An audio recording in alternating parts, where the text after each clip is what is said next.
Hello, this is Dread from Epic Builds, and in today's video topic, we will go over Judgment 2.0, finally back in action after the removal of Shield Bash from the game.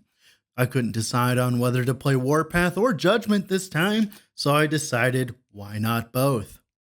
Before we get into the video, I would suggest liking and commenting on the video, as that's the best way to support the channel and telling YouTube that I am doing a good job. So earlier this patch, after brainstorming with one of my moderators on my Discord, we finally managed to make a Judgment build kick some ass.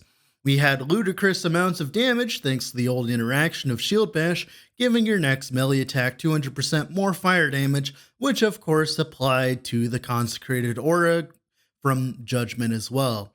This interaction was very quickly hotfixed, and Judgment was changed to scale off of adaptive spell damage, which it should have been in the first place in my opinion, and made it so that healing effectiveness scaling portion was just giving us adaptive spell damage scaling instead. This almost by itself makes up for all the nerfs, but we're not done yet. So Warpath was changed this patch too, as it had a whole rework to its tree. It now has support for this kind of build. It gives a flat 20% chance to block while spinning, which is absolutely nuts, and also has a healing component that scales off of our healing effectiveness. Right now, currently, I have like 600% healing effect, so this 30 flat healing we get is actually about 200 per second, which isn't half bad. This on top of Consecrated Aura's healing is enough to keep us topped off 100% of the time. Both of these, on top of having access to Wings of Argentis, is making us insanely tanky, while also being able to dish out some DPS. And now for the real reason we use Warpath, of course, phasing and stun immunity. So a few patches ago, Warpath was given the ability to move through enemies instead of getting body blocked by them, which was one of the most annoying things from the old Judgment build, as it made clearing a slow and arduous process. Now we can zip right through them. It makes it so much easier to clear confidently, being able to take on screens of Chapter 9 mobs without a sweat at 250 plus corruption. And the stun immunity is nice, as it makes sure we are always moving for Wings of Argentis. Judgment's AoE was also buffed, which was amusing because I asked if it was going to be nerfed, at least buff the AoE so it doesn't feel bad to play in monos, and they answered my prayers. The AoE nodes inside Judgment are now worth using and to great effect. We are also using a few unique items here. I'll be giving a non-unique focus version in the description, but be warned, having plus levels to Judgment feels amazing and hard to make up for. One unique I am not using here, but could easily implement, is called Thornslinger. It gives +1 to physical skills, and since the base attack of Judgment is physical, it will give you +1, so we could technically have a +5 to Judgment if we wanted to. It's kind of amusing that we finally get to use Raya's Light, as they added +1 to Judgment for it a patch ago, I believe. This on top of the +1 to melee fire skills from Wings of Argentis allows us to reach a staggering +4 to Judgment, allowing us not only to take the damage, but quality of life nodes too. With all that being said, let's get into the video, shall we? Alright, here we are in game with the build here. So let's talk about the combo required to set up Judgment. So normally you just set up your Sigils at the start of a Monolith per se. That's pretty much it. Then you wait for your volatile reversal. Then you attack with your Javelin. And then attack with the Judgment, then reversal trick. And then bam, you're doing all the damage. About 300k ticks, which is actually really insane. So yeah, that's pretty much it for the Judgment setup. It's really nice because thanks to the movement speed given to you by volatile reversal on top of all the haste and the movement speed we get from being a paladin, it actually turns out to be really nice overall in the end, because you don't have to really backtrack much, and the amount of speed you get makes up for the amount of time you backtrack. So like I'll show you here, we're not even put back that far and we make up the distance very quickly, meaning that we can kind of just, keep spinning, and that aura is huge in comparison to before and clears a lot of enemies very quickly. All right, let's get into the skills, shall we? So for first, we have a 24 Judgment. It's insane. 2 points into Sanctified Serenity. This is actually really good. This is additive healing effectiveness though, sadly, but it does give us the flat damage and also, of course, the healing effect. 4 points into Lingering Force. Consecrated Ground lasts longer. This is what is required to make the build feel good, because if Consecrated Aura didn't last long enough, then we wouldn't have enough time to we wouldn't have enough time to walk around and kill things. So thankfully, Consecrated Ground lasts long enough. As you can tell, lasts way longer than the cooldown, which is good. I think that for a requirement, I think 3 would be best for this. You wouldn't have to have 4. I just like having the extra point in there. Of course, 4 points into Destructive Impact for the area. The area is really nice. It means that we can actually hit things from a decently far ways away here, and it makes clearing a lot better, because if we are running towards the enemy, it means that they're in our aura longer, meaning they will die to 2 or 3 ticks instead of just 1 tick. So AoE actually helps your clear significantly. Then, of course, we take 2 points to travel into Swift Verdict, then 2 points into Flaming Soul for the 50% more damage, which is multiplicative with other modifiers. If we had the +1 to Judgment from, Thornslinger, we would put the point here. And, of course, 2 points into Sacred Sword travel, 5 points into Pious Offering. This is the main reason the build even works. Without this node, the build doesn't really work at all. It makes it so all of our mana is consumed and gives us a percentage more damage multiplier equal to 2 times our mana cost. So if we're at 500 mana, we're getting 1,000% more damage. And if you tell, so for instance, without that node, I'd be doing 4k ticks instead of 40k ticks. So yeah, that's a lot of damage, turns out. And you pretty much make up for it with the reversal trick. They're probably going to remove this from the game eventually, so have fun with it while you can. And that's pretty much it for Judgment, I believe. Yes, it is. We also, of course, have Purifying Flame, just some more damage against ignited enemies. I wouldn't take this node. Consecrated Ground gives you a significant amount of healing, so I wouldn't take this ever, because you really want the healing from Consecrated Ground, as it makes you really tanky. That's pretty much it for Judgment. Then for Reversal, it's your stereotypical dot reversal setup. Nothing changed here. And of course, for Sigils, it's actually the same thing. It's your stereotypical Sigil setup with the branching off for the block as well. It's like your normal Sigil setup.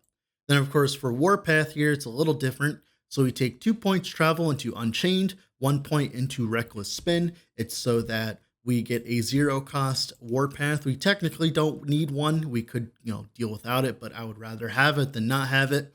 And makes it so that we can just keep our mana cost high when we're moving around in Echoes. 1 point travel into Iron Reach, which doesn't really matter. 5 points into Juggernaut Stance. It gives us 20% block while we are Warpathing, meaning we go from 40 to 60% block, which is really good. And of course, on top of that, with Sigils here, you get up to 74% chance to block. You could push this even farther if you didn't want to use Rise Light, but I'm just using it because it feels good to have the extra point in Judgment. You could technically use a Rare Shield and be much tankier. We take 3 points into Quicksilver Wind because we want as much movement speed as possible while Warpathing. This pretty much counteracts the reduced movement speed you get while Warpathing, meaning that you can pretty much go really fast. And of course, we also have Wings of Argentus for the haste, so it makes it so that we actually have a decent amount of movement speed when moving around enemies. Of course, 1 point to Earth Scorcher travel, 2 points into Path of Heaven's travel. This does not apply to your damage. Also, as well, just so you know, this damage, the Fire Pen with the Scepter, that does not apply to Judgment's damage ever, because the problem is the damage has to start and finish within Warpath. Well, start, at least. It has to start while you're Warpathing, and since Judgment doesn't have an instant cast node, we could never have Judgment start the Consecrated Aura while you're Warpathing, so it would never gain the benefit of this node, so this is a noob trap if you grab it. And of course, 5 points into Way of the Cleric here. It gives you a bunch of healing. It's really nice just to have that extra topping off because, all the chip damage you take. And that's pretty much it for everything that's important in Warpath. Like I said, we're mainly just using it for the phasing, which is the most important part, because phasing and block, because It makes it so you can move through packs like a hot knife through butter, which is really nice. And of course, Javelin hasn't changed at all since last patch. I mean, since last build.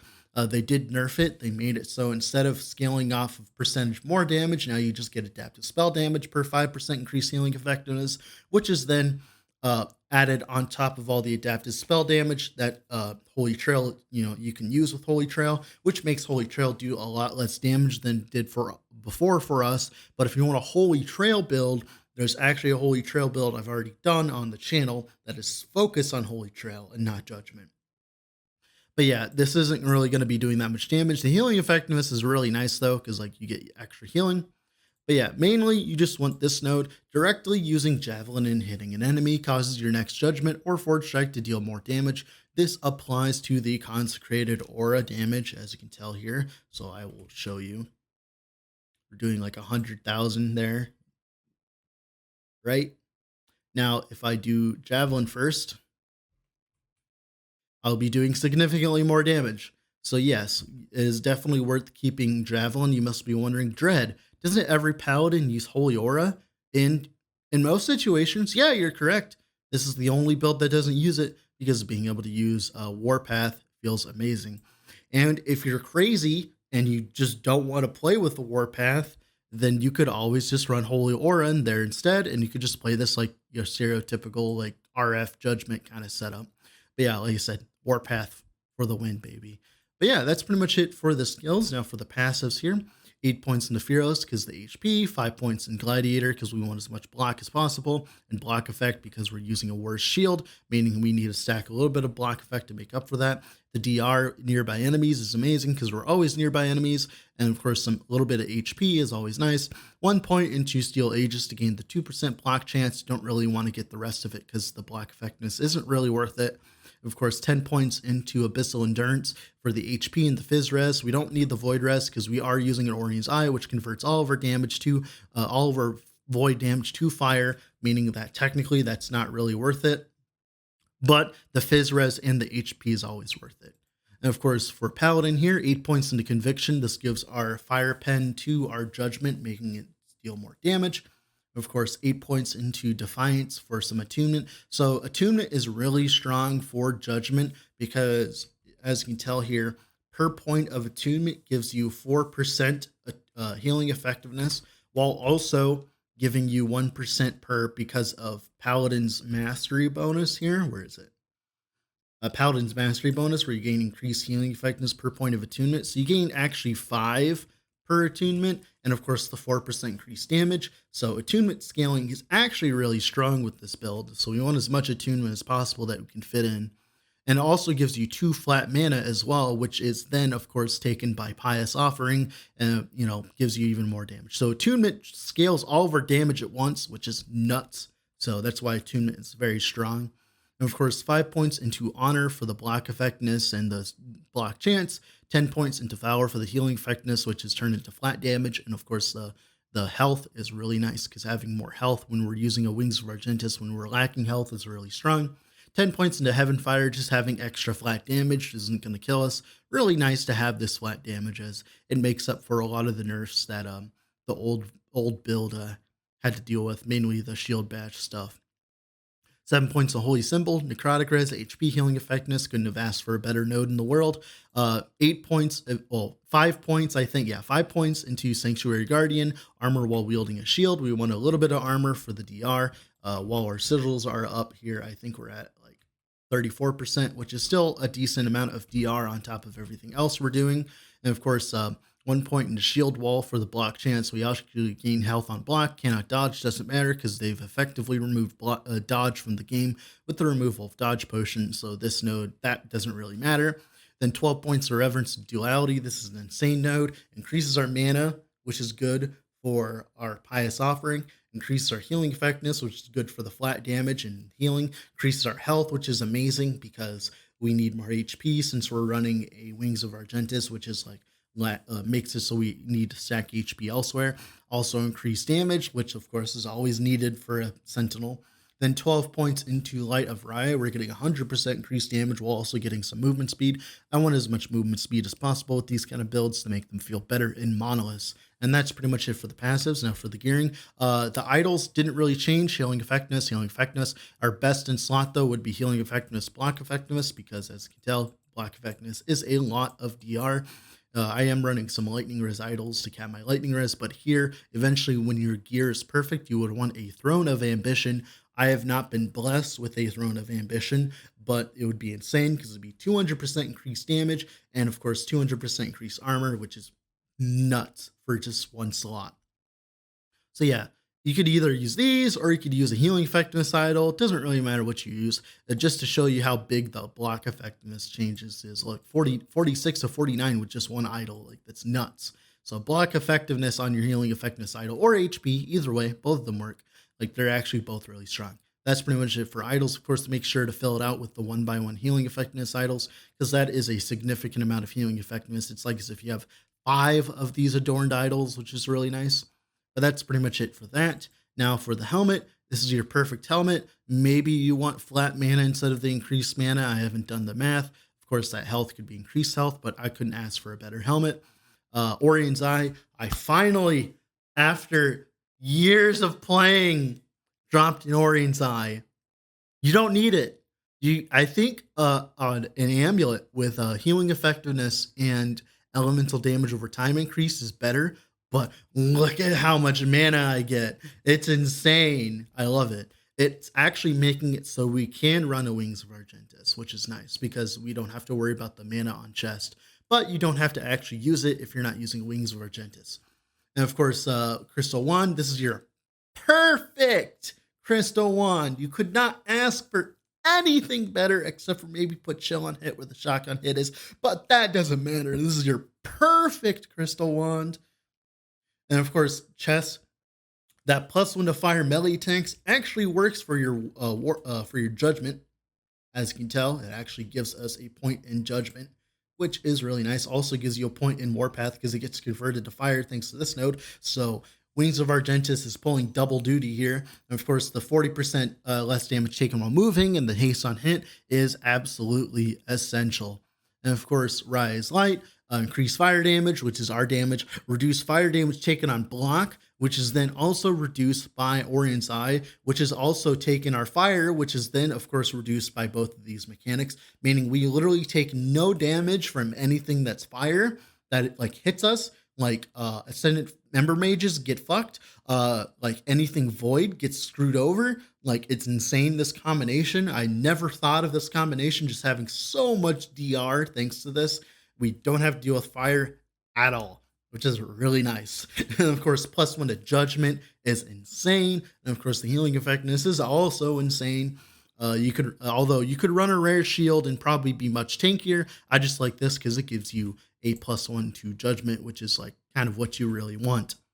And of course, for the rings, LE damage, healing effectiveness, res, belt. This is your perfect belt. Just needs to be rolled better. Absolutely perfect belt. You could run a Thorn Slinger instead for a +1 to judgment if you want, if you're lacking one of these other pieces. Then of course, gold ring, healing effectiveness. This is like actually your perfect ring. You do want block chance on your rings if you're going to be using a Rise Light, as you won't be able to cap your block. So you want as much block chance as possible. So this is like actually your perfect ring for this build. Gloves, attunements is really strong. Of course, damage over time, crit avoidance, HP. We actually don't have the crit avoidance on our chest, so we actually need crit avoidance somewhere else.